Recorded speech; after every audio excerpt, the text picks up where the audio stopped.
yield the floor. Mr. President.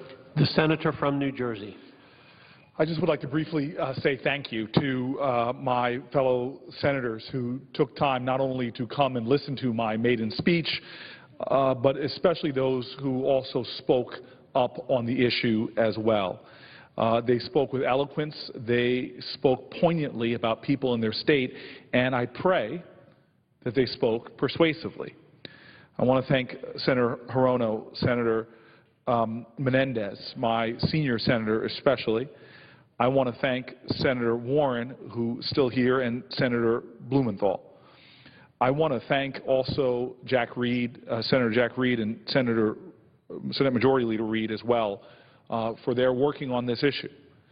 I finally want to say that I have already gotten word from people who actually saw some of the speeches from myself and my colleagues that even the words alone made a difference to them. At least they felt someone heard them, is understanding what they're going through. But that urgency persists, and my hope is that we, working together, can find a way to extend these benefits. But thank you very much, and I note the absence of a quorum. Clerk will call the roll. Mr. Alexander.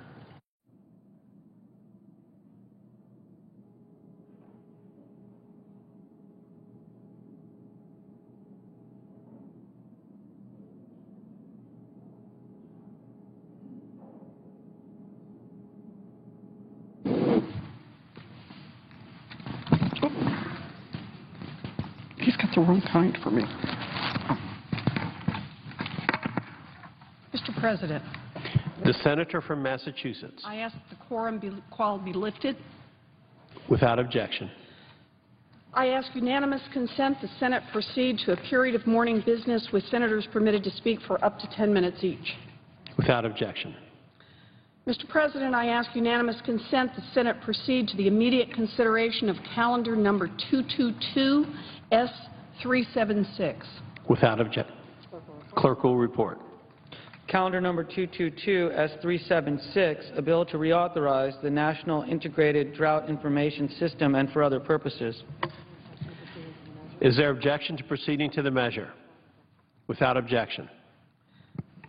I further ask that the committee-reported substitute amendment be considered, the prior amendment, which is at the desk, be agreed to, the committee substitute as amended be agreed to, the bill as amended be read a third time and passed, and the motions to reconsider be considered made and laid upon the table with no intervening action or debate. Without objection.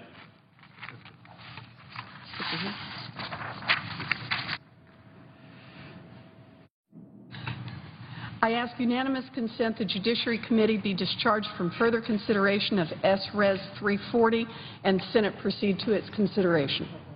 The clerk will report. Senate Resolution 340 expressing the sense of the Senate that all necessary measures should be taken to protect children in the United States from human trafficking and so forth. Is there objection to proceeding to the measure? Without objection, the committee is discharged and the Senate will proceed. I ask unanimous consent the resolution be agreed to, the preamble be agreed to, and the motion to reconsider be considered made and laid upon the table with no intervening action or debate. Without objection. I ask unanimous consent the Judiciary Committee be discharged from further consideration of S-Res 341 and the Senate proceed to its consideration. The clerk will report. Senate Resolution 341, observing the 100th birthday of civil rights leader Daisy Bates and honoring her legacy as an American heroine. Is there objection to proceeding to the measure? Without objection, the committee is discharged, and the Senate will proceed to the measure. I ask unanimous consent the resolution be agreed to, the preamble be agreed to, and the motion to reconsider be considered made and laid upon the table with no intervening action or debate. Without objection. I understand that S1982, introduced earlier today by Senator Sanders, is at the desk, and I ask for its first reading. The clerk will read the title of the bill for the first time. S-1982, a bill to improve the provision of medical services and benefits to veterans and for other purposes. I now ask for its second reading and object to my own request. Objection having been heard, the bill will receive its second reading on the next legislative day. I ask unanimous consent that when the Senate completes its business today, it adjourn until 10 a.m. on Tuesday, February 4, 2014, that following the prayer and pledge, the morning's hour be deemed expired, the Journal of Proceedings be approved to date, and the time for the two leaders be reserved for their use later in the day. That following any leader remarks, the Senate resume consideration of the conference report to accompany H.R. 2642, the Farm Bill, with the time until 12:30 p.m. equally divided and controlled between the two leaders or their designees, and that the Senate recess from 12:30 p.m. until 2:15 p.m. to allow for the weekly caucus meetings. Without objection. There will be a roll call at approximately 2:35 p.m. on adoption of the Farm Bill Conference Report. If there is no further business to come before the Senate, I ask that it adjourn under the previous order. The Senate stands adjourned until 10 a.m. tomorrow.